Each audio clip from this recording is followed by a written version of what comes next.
Everybody? Ugh. It was a terrible day.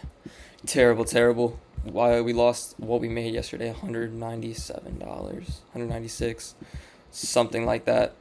So let's get into what I saw. Let's skip the 4 hour. There's nothing there. 1 hour we were in this bearish 1 hour gap, which I wasn't super worried about, which I'll get into later.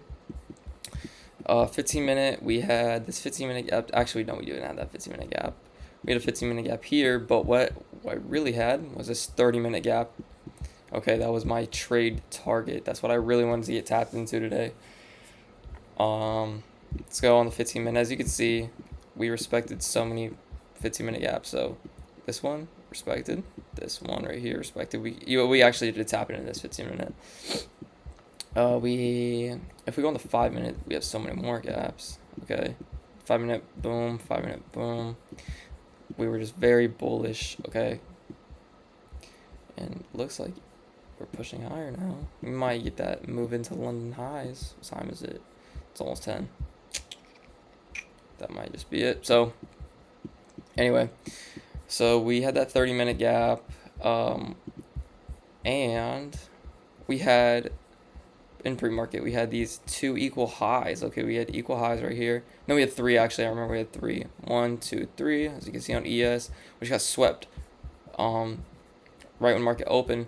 While on NQ, we just made a huge move higher, and we didn't end up hitting this gap, which I really wanted us to hit this gap. If we hit this gap, it would have been amazing, and I feel like we would have taken a great trade off of that. But I waited too long today to take a trade. What happened was we had this 3-minute gap with OTE right here, as you can see. I'll show you the OTE range from this high down to this one, because this right here is already balanced. So we had that in the 3-minute gap. I should have took a trade off that, and I didn't. That is my mistake, and I should have taken that, but I really wanted that 30-minute gap to get taken out, and that was just my fault. So I should have just noticed that we had just such a good move off that, and it was good enough to take a trade off of. So like I said, we make another move higher. We tap into this 1-minute gap. We're so close to London highs. 1-minute gap, 1 minute change in state of delivery. I enter off the change in state of delivery. Boom. Stop right here. Stop right here at this. Let's go 30-second right here, and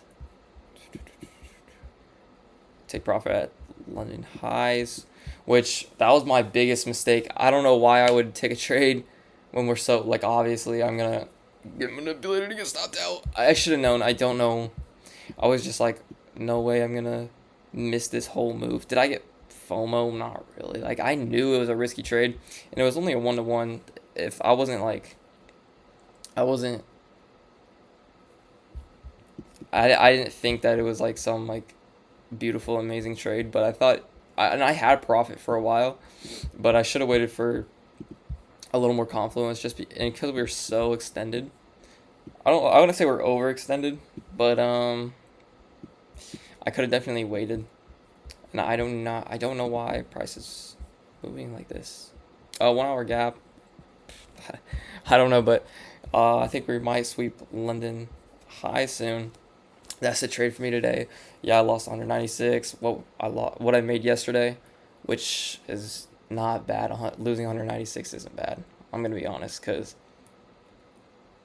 realistically, I would lose like 300 to 400 on a trade, and I only lost 200. But the thing is, my account is only at like $0 in profit. So like because when I was getting my 5 minimum days, I literally like broke even on my 5th day. So now I'm down $200 on the account. It's not bad. I still have like around like $1,500 in drawdown. If I hit that, then I'm just a shitty trader. But yeah, I just really tried to get that profit, but I guess we couldn't get it done. It's my fault. I just had a bad trade. That was just not a good trade, right? I just wouldn't take that trade again. I was kind of just like, because also I have plans later, which is this is a good learning experience for me. Is like, just because I have plans later, don't rush a trade, right? Don't, I don't have to force a trade. I mean, I did think the trade looked good, but I would never really take a trade like that. I'm not one to take a trade like that, especially if, because I could have just waited for a short after London highs. If London highs really were to get taken out, I would have taken a short. I don't think price is gonna push past London highs. Whatever. Okay. Enough yap from me. I hope this was a learning experience for you guys as well. Please don't like shit on me in the comments or anything if you're the type of person and you're watching this. I know it wasn't a good trade. It really wasn't. It was not a good trade. Um, but I just wish that gap got filled. We just pushed higher. We just pushed so much higher, and I should have taken a trade off this 3 minute. That was a good trade. That was a good trade. Okay, if I were to take this because of OTE and, or sorry, well, point 0.5 and that 3 minute gap, but I didn't take that. I didn't take it. Well, it happens. We take bad trades sometimes. Tomorrow I won't take a bad trade. Okay, I promise that to everybody.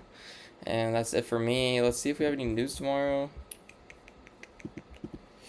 We have unemployment at 8:30, which, why is that a yellow folder? I swear that used to be a red folder. But that is besides the point, everybody. Hope you guys had some good trades today, but for me, I just didn't. It happens. Happens, I guess. But yeah, I'll see you guys on Thursday.